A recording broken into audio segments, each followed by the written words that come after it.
All right. Hey, Shalom, man. Shalom, shalom. Right? Meaning peace and blessings. We are the brothers from the hopeful elect. And shout out to the 12 tribes, right? Shout out to the 12 tribes scattered abroad, as the Bible said was going to happen to the Israelites. We were going to be scattered around the four corners of the earth. But during the time of our captivity, we was going to wake up and remember ourselves. And that's Baruch in the Apocrypha, chapter 2 and verse 30. Right? We want to give all honor and glory to the Most High God in the name of His only begotten Son. Shout out to the sister Mary of Bethany that anointed our King with the precious ointments. And also shout out to our ancestors that chose death before dishonor. Man, so all praise to the Most High to be able to just come before y'all, man, with the brothers. And Lord willing, the brother Isaiah will be on soon, and the brother Baruch, he will be in the chat, putting the scriptures down. So if you miss a scripture of anything that we said, just go to the live chat and you will see the scriptures down in the chat. But yeah, man, today Wednesday, so we coming with a Wisdom Wednesday. And the day's lesson is just gonna be called faith. I just titled this plain and simple, faith. And I got a video I'm gonna pull after I get the blowing of the shofar that's gonna go along with this lesson. We're gonna touch on some scriptures on faith because you know faith is very important in your walk with the Most High. You gotta have faith. You can't be a servant of God and don't have faith. You gotta have faith. It ain't no question. You got to. So Lord, wouldn't this be like an exhortation to brothers and sisters? But I'm gonna play the blowing of the shofar first, and then I'm gonna play that a short little clip, and then we're gonna get into the lesson.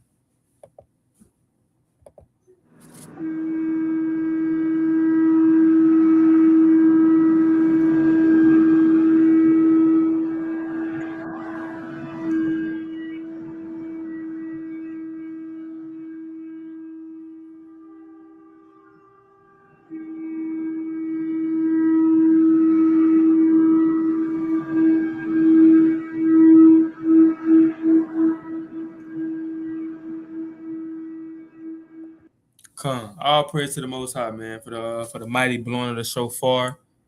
You know, by yours truly, the hopeful elect. But he go the clip, man, from this brother. Brother got a podcast called "Don't Be a Viking" podcast. Brother be having some, it's a wise brother, man. He be having some very interesting topics, man. I think he had people coming on his podcast to talk about different things. So the brother be dropping some gems, and it's something that I seen on his page that I wanted just to touch on because he said some real stuff. Man picks up a gun in the same way a man picks up faith. First, he learned what it is. Then he learned how to use it. Then he carries it with him wherever he goes. That's it. You study the weapon. You like, all right, cool. You practice the weapon. And then when life demands it, you trust the weapon. Well, belief in God working the same way. But with far greater power, you learn who he is, you learn how to use his guidance and how his guidance works. Then you carry that guidance with you every day into the moment life tests you, and you finally get to see the protection you were holding the entire time. A gun sit in your hand, but God sit in your heart. And let me tell you, the man who carries God walks with a protection that no metal, no trigger, no bullet can ever match. A man picks up a gun in the same way. Man. So he comparing basically a gun to the liking of faith. So the reason why I brought this up, man, because the Most High God, he speaks about faith a lot of times throughout the scriptures. We see accounts of our forefathers and foremothers in the Bible that had to have faith. So I had just looked into this, right? I typed in faith the size of a mustard seed meaning. And I just wanted to see the definition on what it said. And it was beautiful, man. So can the brother read this?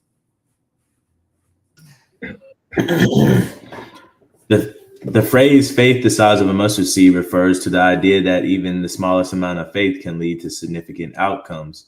This concept is rooted in biblical teachings, particularly in Matthew 17:20, where Jesus states that if you have faith as small as a mustard seed, you can move mountains.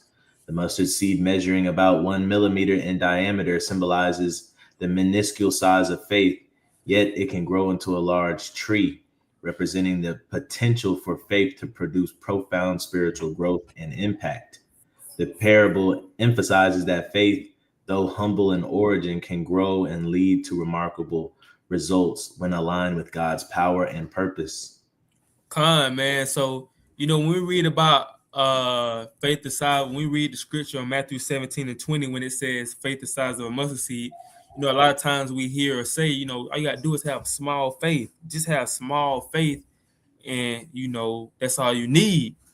But mainly what it's saying is you start off with faith, and it's going to grow, right? The Most High, if it's in line with the Most High God's will, and you leap out, take a leap of faith, and that purpose that the Most High God got for you is going to continue to grow.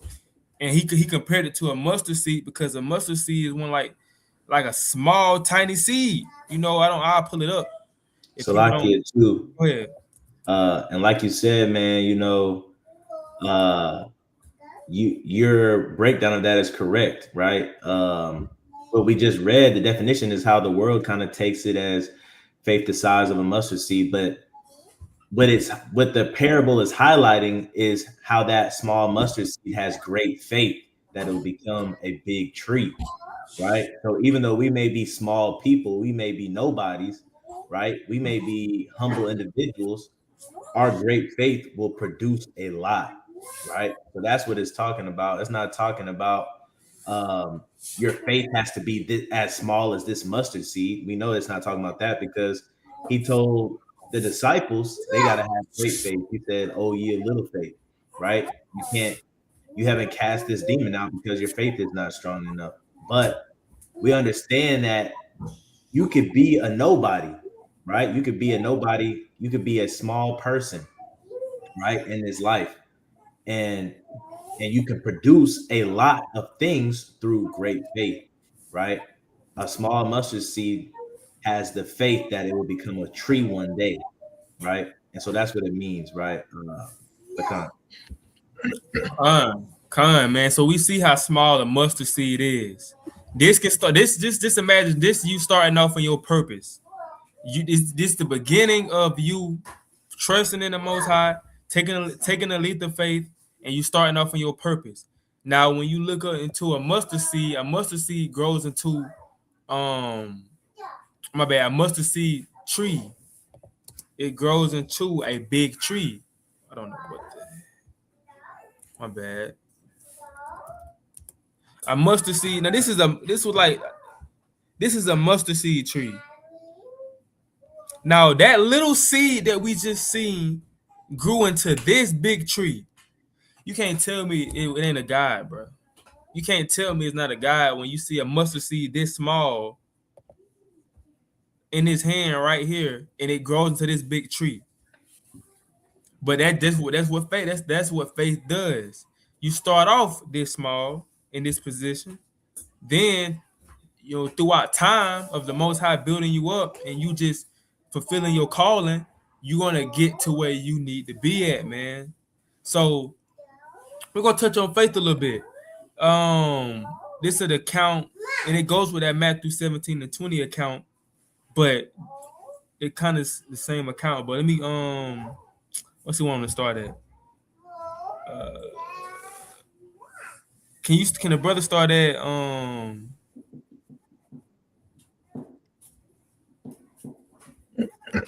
can the brother start at verse let me see what this is.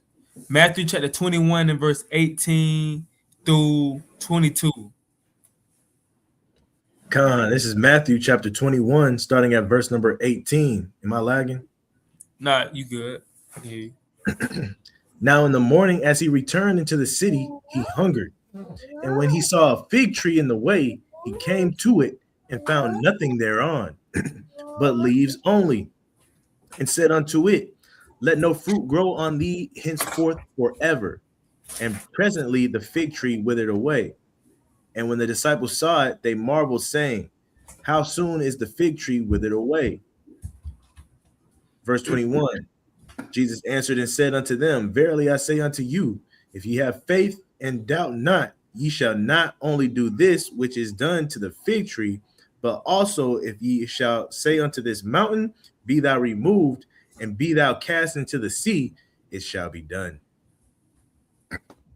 And all things whatsoever ye shall ask in prayer, believing ye shall receive. Right. So you gotta have faith. If you don't got faith, you're not gonna be able to do nothing. If you don't got faith, you ain't gonna step into your calling. If you don't got faith, you ain't gonna be able to do miracles. You gotta have faith, and you can't doubt. A lot of people say they got faith. They give give all their worries to the Father. Then they start doubting, like a day or two after, if they prayer didn't get answered. You don't got faith, or you got temporary faith, or you just fooling yourself, making you thinking that you got faith. But if you saying that you got faith, and you turn around and start doubting what you already prayed for, like, that's not faith.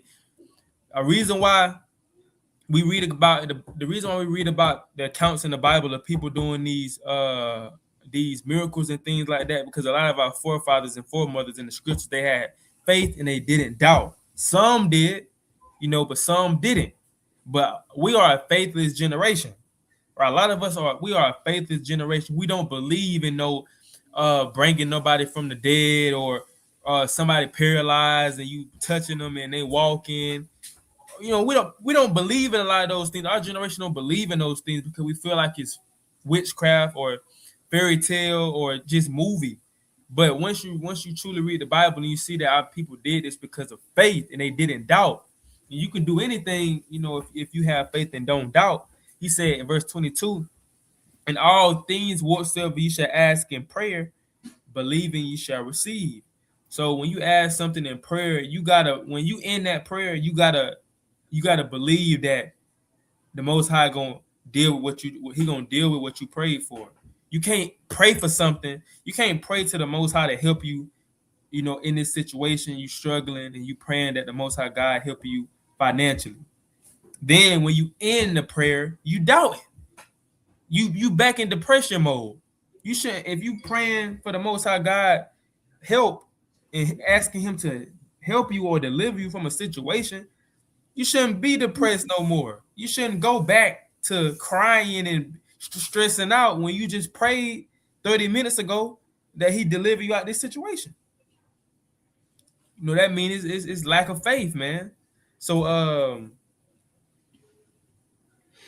was running the other day, and when I run, I like to meditate sometimes, and I was listening to a song that said pretty much, you build your house on a strong foundation, and when the storms come and the rain comes, right, that it's gonna eventually fade away, and that you're gonna remain steadfast, right? I'm saying all that to say this, like, I was reflecting, like, dang, man, walking this walk of obedience, I know my house is set on a stone, and I know all the problems and the worries that I may have, all the inconveniences, they're all going to fix themselves.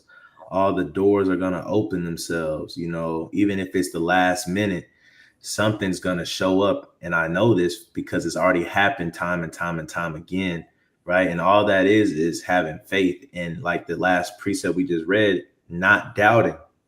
A lot of people go wrong because they end up doubting. So they never had faith to begin with, right? They have so much doubt that when it gets down to the wire, they give up. And then, they run to something else for their help. And they've never had a testimony to increase their faith because they always give up at the last minute, right? You got to be able to stick it through, man, and have great faith, even when it's scary, right? And that's going to continue to help you have more and more testimonies. And next thing you know, your faith, right, will increase, and you'll be able to do a lot, just like that mustard seed. Man, and the Most High God, He know what He talking about, because stress can literally kill you. Like, it's so many people that lack faith and they start stressing and they killing themselves slowly. So if you have faith and you get whatever whatever was weighing you down, and you pray about it and give it to the Lord, all that stress and all that weight is off of your back because you done gave it to Him. right? You done gave it to him, so it's like that's what he wants you to do. This is what he want us to do. He don't want us to be, trying to handle situations on our own. He don't want us to be trying to, handle or stress over things that's out of our control. He wants you to pray to him, give it to him, and just be patient. But like the brother Azriel said, a lot of people ain't like that though, man. They start seeing that it's taking a little time. They're gonna have to wait a little bit. You gotta be patient. A lot of people don't like to be patient, man. A lot of people don't like to sit around and wait. They rather have it. They want to have it right away. That's why you have people, they go to the drugs to heal, the cope, right? They go to the weed and the crack, and they go to the heroin, and they go to that woman or that man that they use to cope with, or they whatever, you know what I'm saying, to help them feel better. Because they don't want to wait. They don't want to be patient and wait on the Lord. They go to other things. But that's not how the Most High God want us to do, right? That ain't what His Son Yahweh Shai want us to do, man. He want us to call upon Him, right? He want us to wait and be patient and wait upon them, right? So can the brother get this? John, book of Mark, chapter 11 and 24. Therefore I say unto you, what things soever ye desire, when ye pray, believe that ye receive them, and ye Right. shall. So man, oh my bad. You go ahead. Con, believe that ye receive them, and ye shall have them. Con. So the Bible said, what things soever you desire. So it may be something that you desire, man. You may desire a better paying job, right? You may desire having a wife or having a husband. You may desire to increase in your faith. You may desire to want to read more chapters a day, fast more. He said, whatever you desire, they ain't talking about this, folly. Like, I want to have a big mansion with 10 cars in the driveway, with 10, 15 women, and have 3 French bulldogs, whatever, in the backyard, and 6, 7 pools. And that ain't what he talking about, man. He talking about whatever. How many pools? You said what? I said, how many pools? Man, 6, 7 pools, man. For what? What's the purpose? That's vain. And most are not talking about praying for vain things. He's talking about things that align with his goal, or things that align with his mission for you. You know what I'm saying? So he said, whatsoever you desire when you pray. So when you desire something, the next step is to pray. Pray for the Most High. Pray to the Most High for it, because it's like when you desire something or want something and you don't go to the Lord first, it's like you gonna feel like you got it on your own if you receive it. You gonna feel like by your own strength you got this job. And a lot of times you're not gonna praise the Most High because you didn't even go to Him to even start with. Right. You had some, King.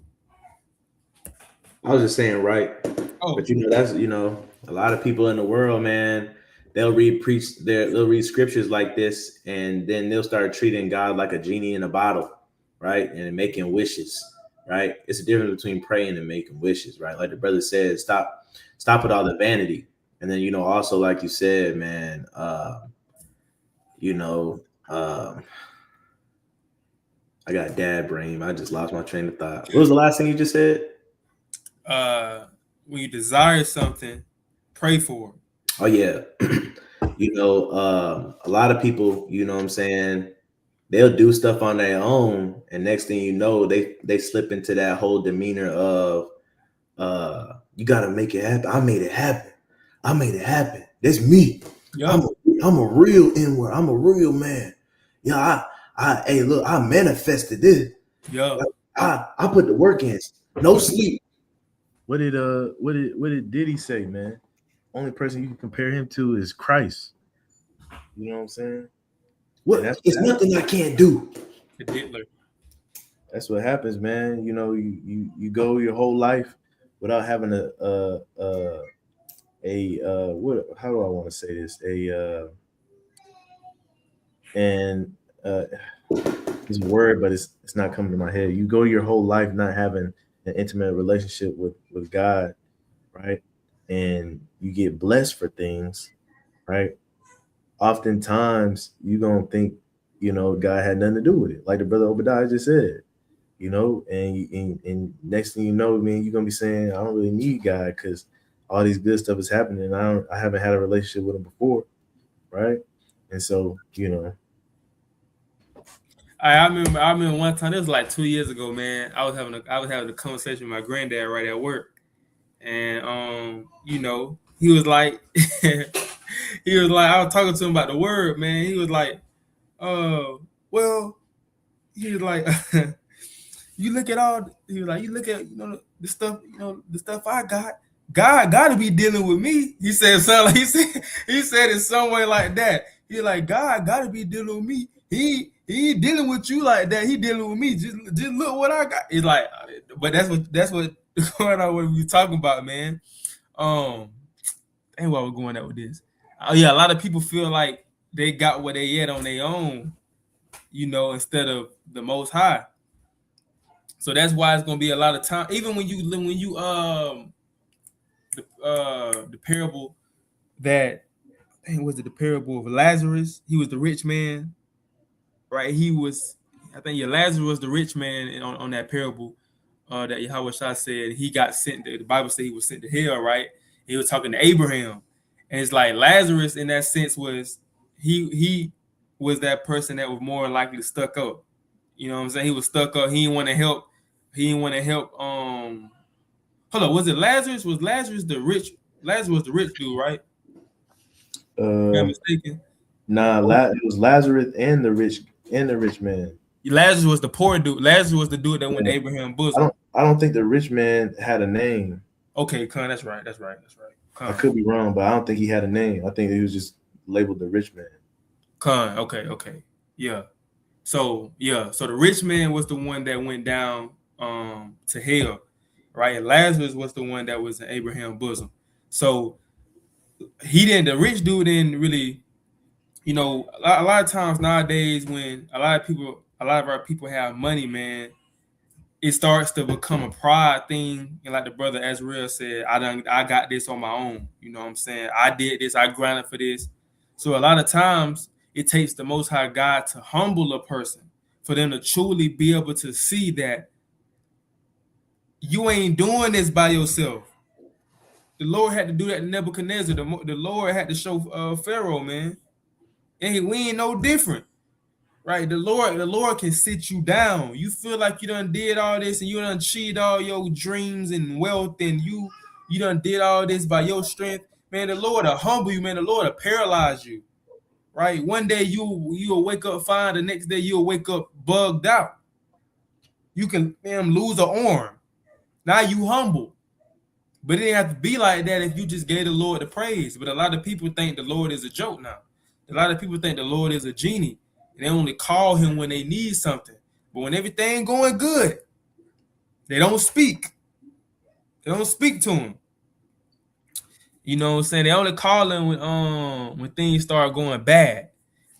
But it said, what things soever you desire when you pray, believe that you receive it. So once you desire something, you go and pray for it and believe. It didn't say waver in faith. It said believe that you receive it or receive them. So you got to already believe.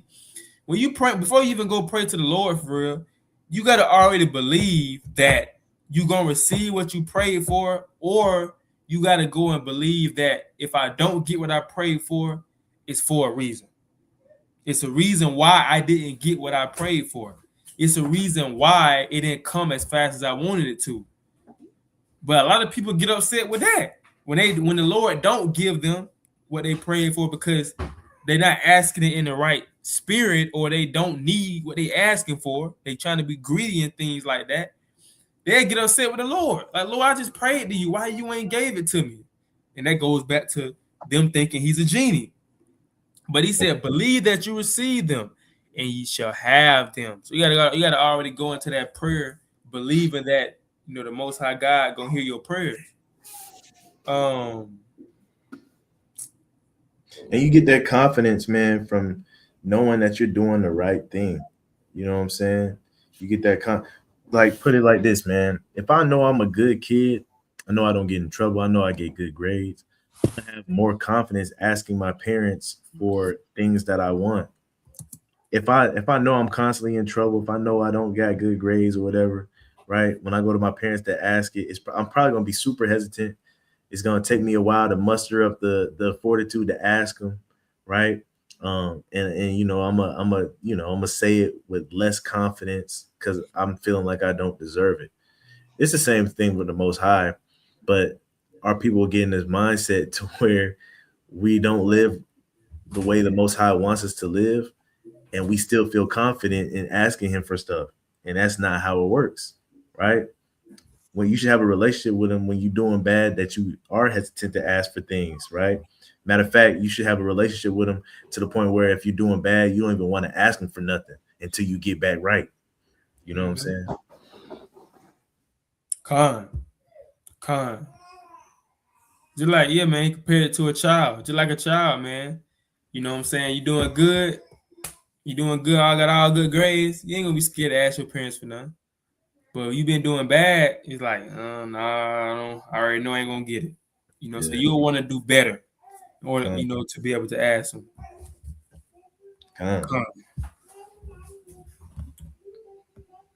Can a brother get Hebrews 11:1 through?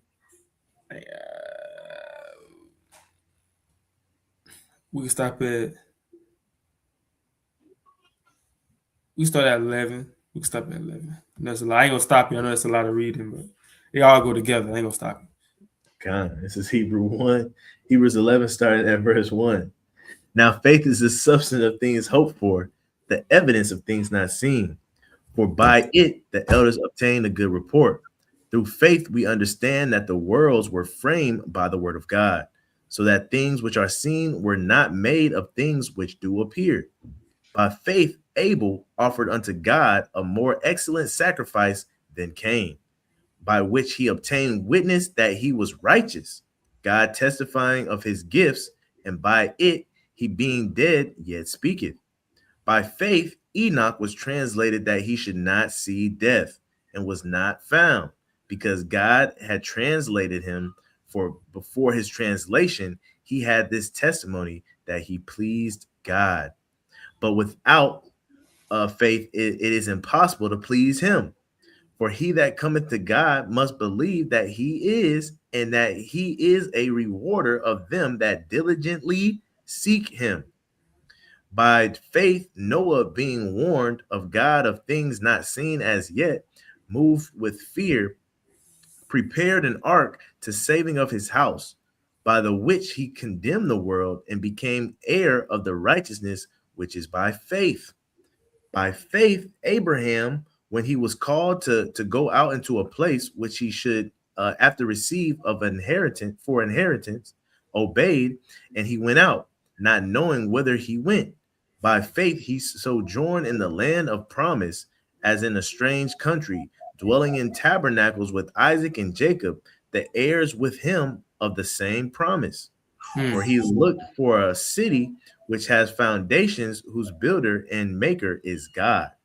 Through faith also Sarah herself received strength to conceive seed, and was delivered of a child when she was past age, because she judged him faithful who had promised.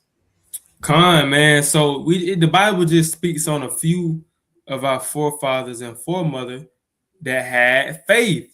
And going back to verse 6, without faith, if they didn't have no type of faith, you know, in their calling, it would have been impossible to please the Most High. It said, for he that cometh to God must believe that he is, right? You got to believe that he's the true living God, that he's the God of Israel, and they can do anything, that he is a rewarder of them that diligently seek him, right? So, you know, it's always a reward that comes with faith, man. It always comes, and it builds you up, you know, because you have testimonies. You have faith. The Most High puts you in a situation that you got to have faith in. You wait, be patient, have faith, and you receive that, and you give that testimony to a next brother and sister. This is why we have the Bible. It said the scriptures were made for our learning's sake. So we read accounts of our foremothers and forefathers and see what they did and see what they did good or what they messed up at and learn from them. You know, and we see that the righteous of our forefathers and foremothers, they had to have some type of faith in order for the Most High God to use them. I got a couple more. I had two more. It was in like second. It was second.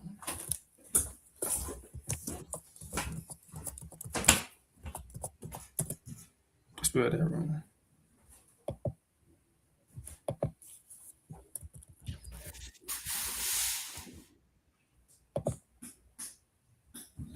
The free.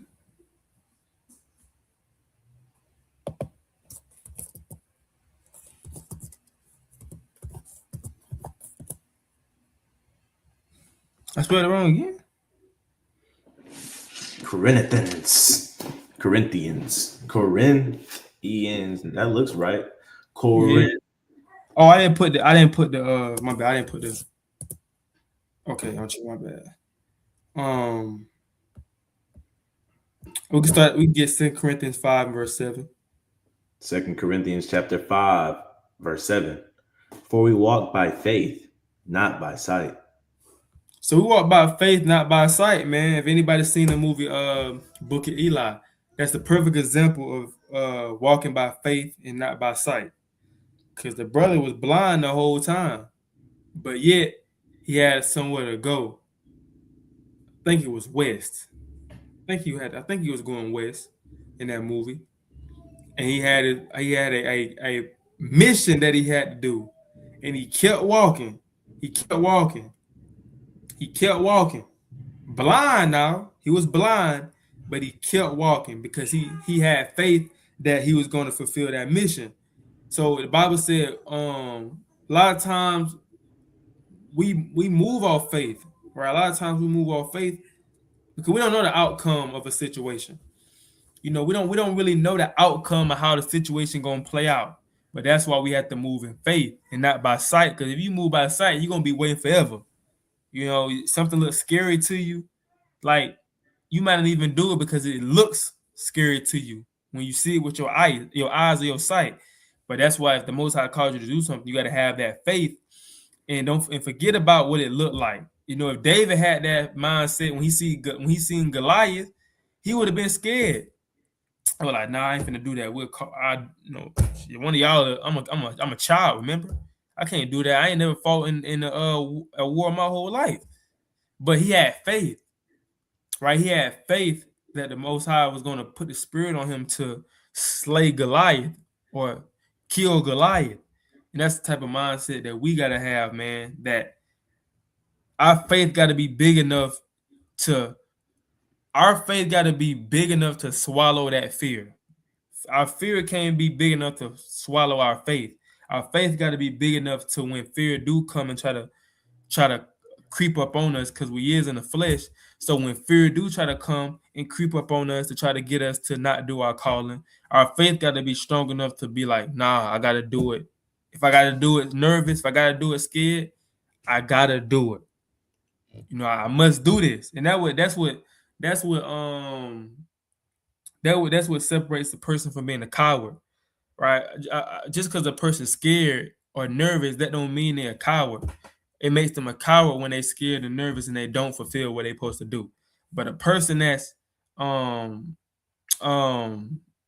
may be nervous and kind of scared, but they still do it, that makes them courageous.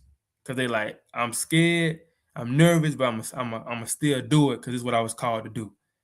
You know? So I got, what else I had?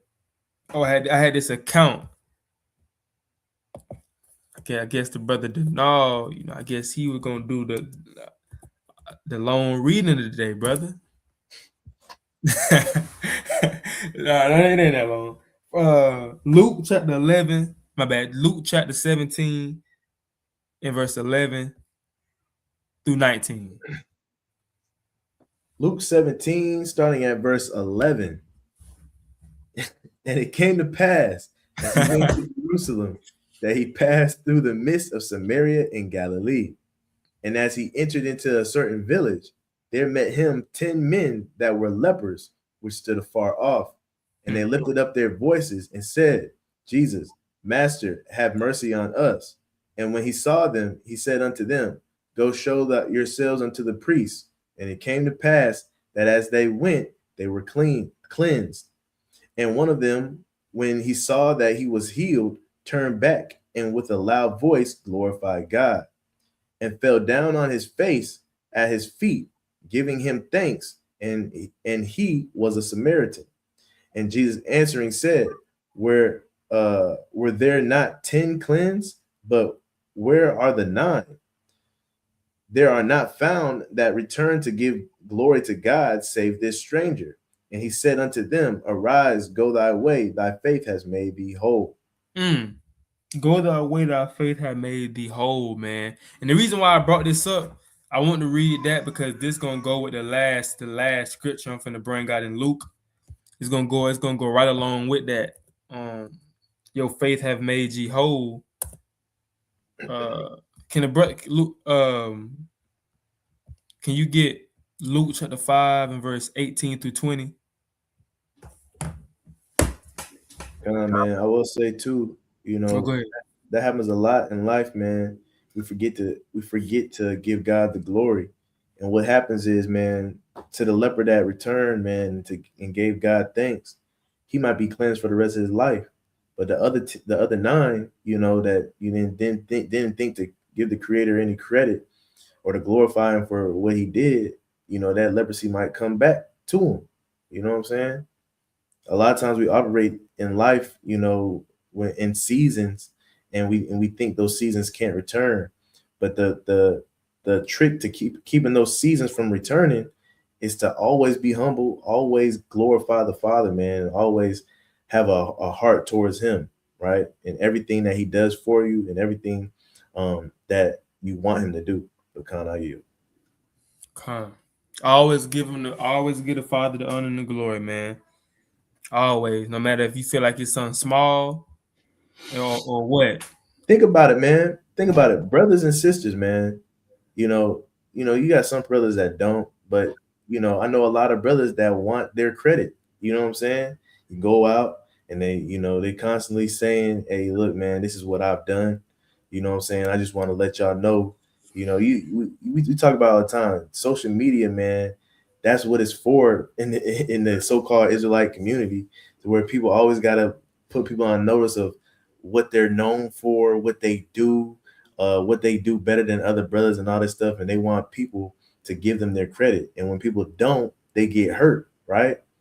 Think about the Most High, man. He does everything, and nobody wants to give him no credit. You go to sleep, before you go to sleep, you send up some prayers, man. You don't give him no thanks, right? You don't glorify him at all, but you got some petitions and requests for him, though, right? Why is he gonna keep giving you things if you're not even gonna thank him for it or make it known to people where your strength comes from, where your knowledge comes from, and all it is? All and we joke about this all the time. All we want to go on social media and say is, let me not be meek for a minute. You know what I'm saying?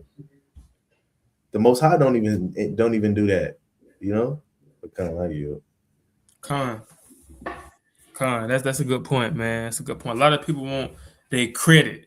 A lot of people want credit from men on things that they accomplish. But like the brother said, you don't see the Most High, or even, Yahweh Shai, when he was on the scene, he went up there like, why nobody ain't coming to credit me? I done healed so-and-so. I done walked on water. I done turned water to wine. Why nobody coming and giving me my credit? Why everybody ain't calling me master?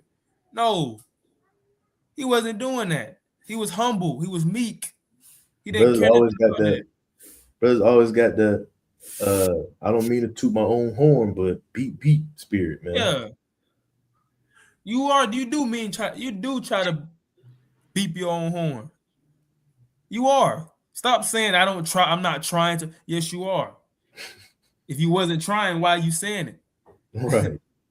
right? But like the brother made a video a while back, nobody cares anyway, right? Nobody don't care about how many how long you been in the truth. Nobody don't really care about how many people you done debated.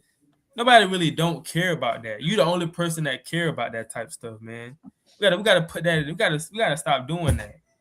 We gotta put that to the side, you know, because it ain't even. It's not us. When you have that mindset of it's you. That's pride. A lot of people have pride unknowingly. You have pride when you trying to say what, oh, I done did this, I done did this, I done did it. But some people try to throw all praise to the Most High in there though. They try to throw it in there, you know, to try to not sound like they boasting, but the whole time they boasting though. They're telling you all the achievements on the list that they done did. Then they say, at the end, all praise to the Most High. Like, bro, no, you trying to be slick, bro. You boasting, bro. You boasting, sis. But can the brother read this? Start at verse 18 through 20. Yep. Luke chapter 5, 18. And behold, men brought in a bed a man which was taken with a palsy, and they sought means to bring him in and to lay him before him. And when they could not find by what way they might bring him in because of the multitude, they went upon the housetop and let him down through the tiling with his couch into the midst before Jesus. 20. And when he saw their faith, he said unto him, Man, thy sins are forgiven. So I pulled this out to show, man, that's why it's very important, you know, to have the right people around you that's in your circle, because by his friend's faith, they was healed. He was healed by his friend's faith. He said, and when he saw their faith, so he's looking at his friend's faith. So he's seeing how hard they trying to get him healed. He was like, man, he said, I saw their faith, and he said unto him, man, thy sins are forgiven thee. So when you're around people that has faith and that have a prayer life, you know, you can be healed by them, right? The things that they do, right? The things that they praying, the effort that they put in, you can be saved by your circle. So you don't want to have a circle that's lacking faith. You're around a group of people that don't believe in the Bible, right? That be wavering, right? That feel like they done did it on their own. Because that's not going to help, right? That's not going to help. Be around people that's going to be able to, you know, the Most High God say, okay, that person right there, that's a good person right there, right? They really want their friend to be healed, right? They done fast, they done prayed, so I'm all right. I'm gonna hear that, right? By their faith, I'm gonna heal him. So, man, there's levels to this faith thing, man. Levels to it, and you enter into these levels throughout life, but you know, it gets to a point to where your faith doesn't just save you out of your situations. Your faith can save others out of their situations. You could pray for somebody to be healed. You could pray for somebody's situation to turn around if they're in an abusive situation. You could pray for somebody if they're barren. You could pray for somebody if they're dealing with depression. You could pray for people, right? That, you know, that's how powerful faith is that you can literally change somebody else's situation, right? But faith, you know what I'm saying? I'll say this and I'll yield. Faith is a vocabulary word, man. It's a vocabulary term. Faith, you can have faith in anything. You can have faith in a chair, that the chair is going to hold you up. You can have faith that you can have faith in a lot of things. But the one thing that we're talking about is putting your faith in the Most High. Because a lot of people, like we've been talking about in this lesson, right? A lot of people put faith in themselves. A lot of people put faith in cryptocurrency and in gold and in bug out bags. And a lot of people put their faith all over. Mm-hmm. But one thing we know, right, as believers, if your faith is not in the Most High God, all that can turn upside down. You can lose all that at the snap of a finger, right? And the difference is when you have faith in the Most High, when you lose something, your faith in the Most High tells you you lost it for a reason, and you're not like other people. You don't go spiraling out of control, right? You know that he's gonna open another door for you, right? So Khan, mighty lesson. Con, man, like the brother saying, you can always, you can have a gun that you carry with you everywhere, that you feel like, is going to protect you with your life. Then all of a sudden, that gun jam up. It can jam up, right? It's created. Or somebody steal it from you. Yeah, somebody can steal it from you. You pull the gun out, you shake it, freeze, don't move. And he snatch it out your hand. He take it. So now what? What you gonna do? Lord forbid, man, you get to squabbling with somebody before you can get to your gun, and you go and you might hit the concrete, or you might punch somebody, and you don't even realize you just broke your hand, and now you can't even operate the gun. Right. You know what I'm saying? You go reach for your gun, and now you're in a world of pain, man. You realize your hand don't work. Yeah, man. Right. It's nothing wrong with having these things, right? There's nothing wrong with having these things. Because we see that the apostles, right, they had swords. So there's nothing wrong with having these things to protect you. But like, don't put all your trust in these things, man. Like, a lot of people get bug out bags. There's nothing wrong with having.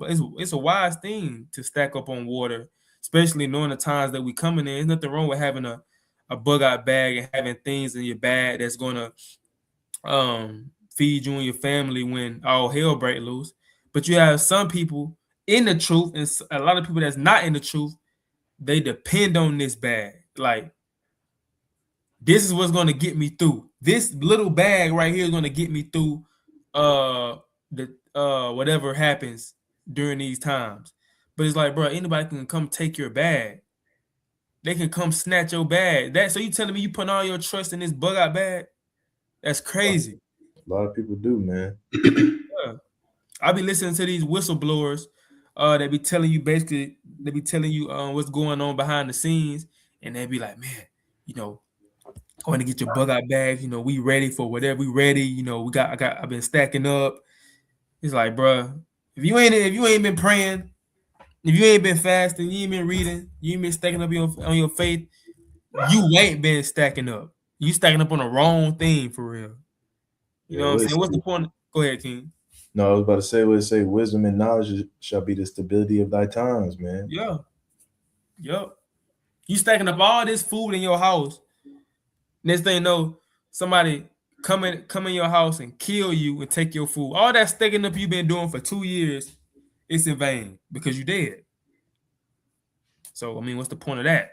But yeah, man, all praise to the Most High. This is my Wisdom Wednesday video or lesson, or our Wisdom Wednesday lesson, which is titled Faith, man. So you got to have faith. If you don't got faith, you can't please the Most High. You got to just step out there, man. I know sometimes maybe it might be scary, but you got to step out the boat. You got to step out. Peter stepped out. You don't think he was nervous though, trying to walk on water? Yeah, he more likely was nervous, but he had to step out though. So yeah, you may be nervous to try something new, but you gotta have the faith to step out and just do it. No knocking. I ain't talking about knocking. Just do it. Right? Just do it, man. Just watch how the Most High work within your life by you having that faith to just do it. A lot of people don't have faith to just do it. They get scared, they get nervous, and they just leave it. Leave their mission and just leave it because they scared. No, that should make you do it more. Scared, do it. Because let me read this. Let me read this real quick. I'm gonna close out. I'm gonna read this quote I seen. It said, he said, where was it? He said, where your fear is, there your task is. Whatever you fear, that's where your task is to complete that mission. Whatever that fear at, you got to complete that, man. So yeah, right. It's the brothers from the Hopeful Elect, man. Any brother has something for our close out? Oh man, mighty lesson, man. Mighty lesson. All praise, man. All praise. And with that, We'll see y'all Friday, Lord willing. The brother Azrael, he be teaching his freestyle. Was a freestyle Friday. So y'all stay tuned to that, Lord willing. Right. And with that, we say Shalom.